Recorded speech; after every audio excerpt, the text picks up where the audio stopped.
Folks, welcome back to How Many Thumbs Down Can We Get in One Video?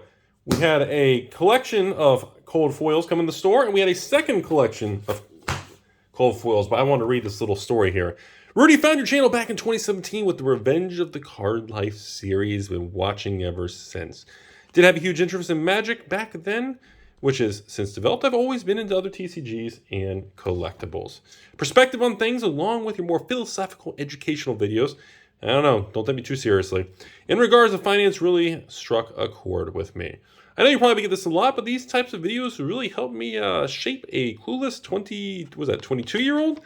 Youngin', man, I'm an old fart. We had no real direction in life and making bad decisions after bad decisions, and it's something to start. I'm mildly proud. That's really cool.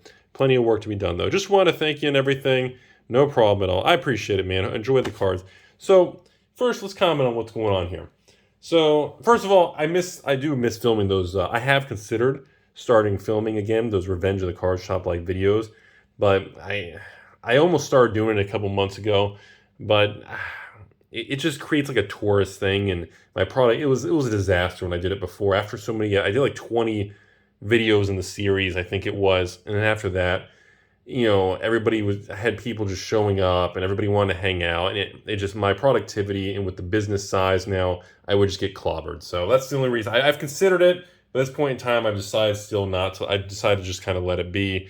And I do look forward to, though, hopefully 2022, the world calms down in Florida and everywhere, and I can actually start doing a lot more in-person stuff. That'll be nice. But anyways, so on to the reason why we got thumbs down everywhere. Today, we're going to be talking about, it's been a little while, of cold foils in Flesh and Blood and the state of the market with this Tales of Aria launch coming up here, with this big official Las Vegas premiere, huge, I would say magic event, just, but it's the first main kind of pro scene tournament, the calling in Las Vegas here. So I don't know if you're going to see this video before or after my spoiler video and everything, but overall, it's going to be a very, I feel it's going to be a pretty big turning point in the next 30 days with Tales launching and with this first professional kind of organized play. And I feel like when people realize how many people just want to play the game and don't even care about these cold foils and expensive cards, I think it's going to be an interesting turning point.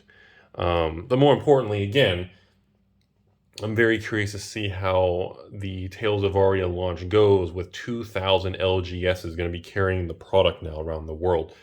That is a huge uptick from around that 1,000, just over 1,000 stores on the previous Monarch. Being over 2,000 is a very, very big number. So I'm very curious to see what kind of impact that has with that much product being spread around. So obviously, before we go into the video too much further, if you have cold foil cards or first edition Flesh and Blood stuff, and remember, you got to lock in your profit before it all crashes and pumps and dumps and scams. So make sure you sell me. AlphainvestmentsLLC at gmail.com. Make sure you contact me to lock in those profits and sell me your expensive cards before everything collapses into a, blah, blah, blah. So remember, let me take the loss, not you. Anybody? Is that still working? I don't think it's working anymore. I think everybody knows it's like a real thing now. Oh, it's worth a shot. So I want to share some of these. We got these stupid, they always got little nicks and stuff from the factory. It drives me crazy. So yeah, I've actually recently just started doing and purchasing Monarch cold foils. I've been waiting for the market to stabilize here. So we got some very nice carry-on husks, and of course these are legendaries. You guys can see at the bottom. So we got two very nice legendary cold foil husks there. The Dynamo, the good old Warrior. We got the old Warrior here on the old legendary. Very, very nice legs boots there. And of course, then we've got more of the commons. We got the gold, and of course, stubby hammers, the meme. Sorry, I have them in the sleeves. I know a lot of people say when you film these, you got to take them out of the sleeves so people can really appreciate how nice they are. But unfortunately, I don't really want to de-sleeve them. I just want to kind of show you guys that I'm just what's going on and what I'm interested in, and I just think these things are really cool. And again, I know cold foils really don't mean anything for actually playing the game. It's just something cool to have and all that. Well, anyway, so we got the hooves there, and time skippers, very cool. Probably one of the better common cold foils. Obviously, anything Ironhide is, cheap, but, it's just kind of a fun thing. And I do have one little, extended art one. I think it's cool. Herald, the extended art variant with the art going through there is kind of cool, but not my favorite card. But anyways, in the other collection over here, Similar, obviously one of the cheaper legendaries in Monarch here. We got the Doomsday Cold Foil. And then, of course, we got another Dynamo. I guess I'll put you with the other one there. The Soul is the first time I've seen one of these in Cold Foil in person. Again, never really opened a ton of Monarch First Edition, but man, that looks really cool. The lines on that are really neat. That looks really, really neat. Oh, look, you can see the little silver on like the little birds in the background. That's cool. I didn't notice that. That looks really cool. Okay. So that's the first time I've had one of these. Very neat to see in person with the cold foiling. So yeah, quite a bit of, these are Monarch Legendaries. I'm trying to organize these a little bit. How many? I'm not sure how many exact. Then we got some Dustbane, the old Majestic, not Mythic, folks. And of course, we got the old Majestic again, the old Death Hydra. Very cool. I love that looking thing. And of course, Skullhorn over here, not in Monarch. I believe this is a Cru card, if I remember. Or is that Arc? It is Cru. Yeah, I was right. I shouldn't doubt myself. Skullhorn for the old Majestic Cold Foil. We got the old Sledge for the old Rare Cru Cold Foil, or some people call it the common version, whatever, because there's no commons. And of course, Saber. Of course, the Blade. And of course, you got the needles. That's the, was that the left-handed needle, I think it is? And of course, some commons. And of course, some commons in that pile. And I believe the rest of these are just going to be common cold foils, I believe. I think these are all commons. Another Stubby Hammers. We can put you with our, where's our other Stubby Hammer? Oh, we just put them in the pile. So I don't think, Time Skippers. Rudy's finally gets a blood drop. All right, I'm going to de-sleeve it just to enjoy it. Gonna de-sleeve it to enjoy it, folks. Love it. Such a gorgeous card, man. Love that dress. And of course, a couple comments. So in conclusion of this particular video, like I said, I just wanted to address, I like to share different things. And remember, folks, AlphainvestmentsLLC at gmail.com. If you want to unload your first edition sealed Monarch boxes, still paying $800 a case and a shipping label for the United States. And of course, cold foils of any of the pretty much WTR Art Cru or Mon. Pretty excited to see all the stuff with Tails. Can't wait to see what the Fabled is for Tails. I've been like dying to see what the Fabled card is for that, man.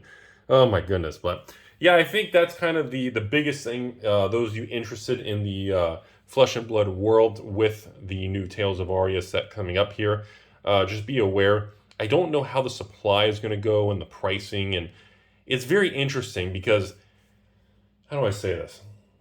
Everybody's very nervous because the Monarch box prices ran up to like $650. Now they crashed back down to about $300, and now they've been pretty stable. So because of that, stores and individuals are very skittish on the Tales of Aria first edition about the box prices crashing again. You have a very interesting mindset because of price memory. And, you know, I'm not sure how it's going to unfold because, again, we don't have a lot of data.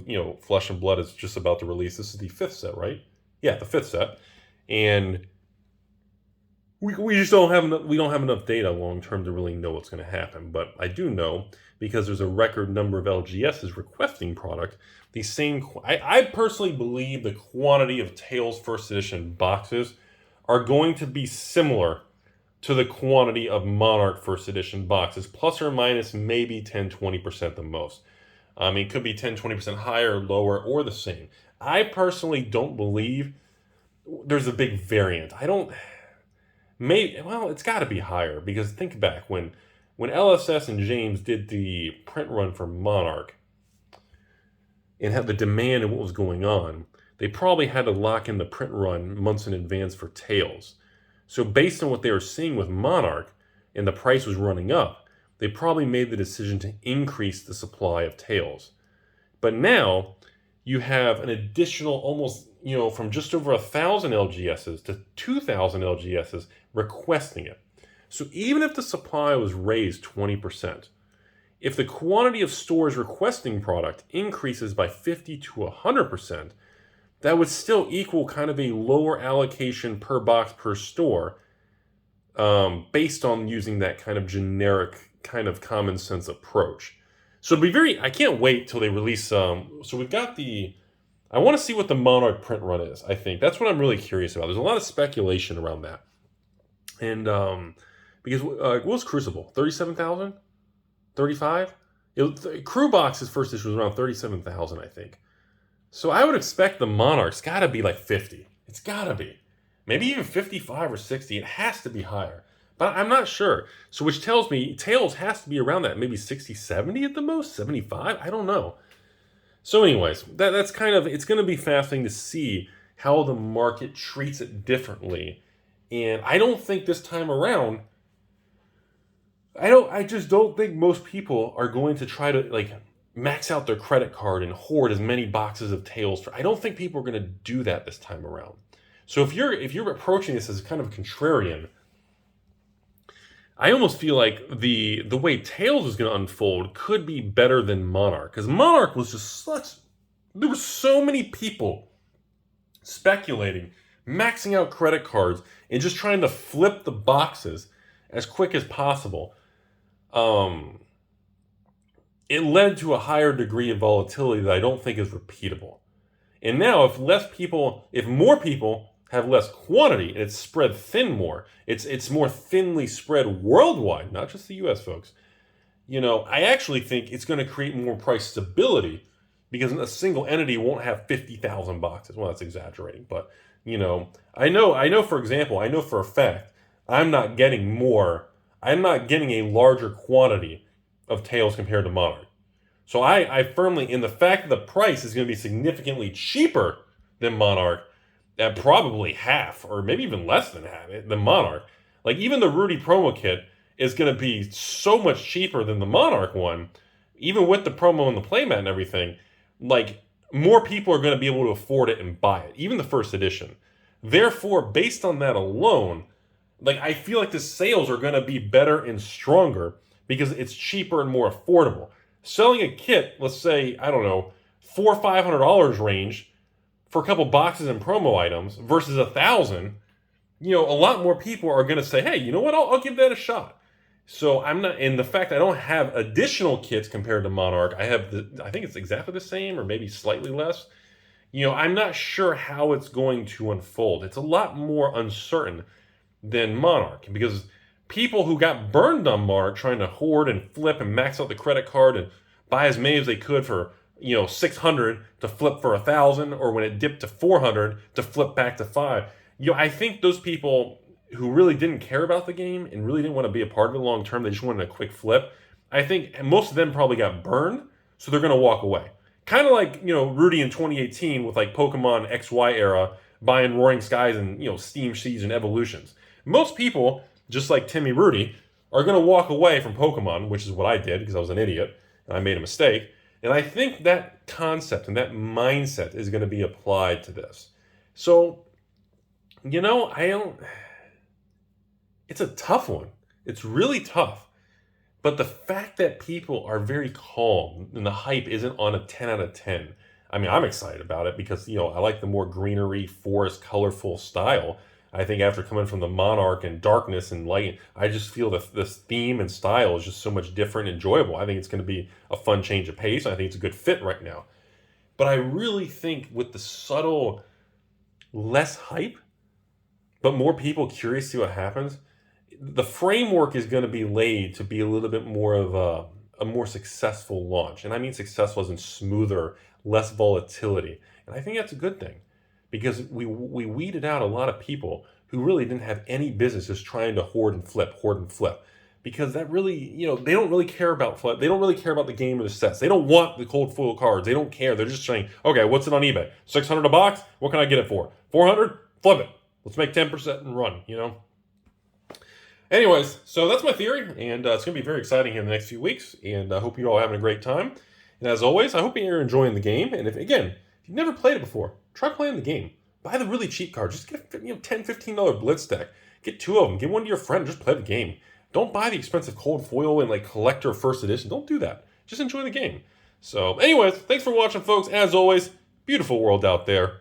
Don't be so angry and bitter. Go outside. Get a lawn chair. Yell at cars. Dig a hole. Be a carrot. If you have to, eat a blade of grass. Lick the concrete. Feel alive. It's amazing out there. Have a great day, folks.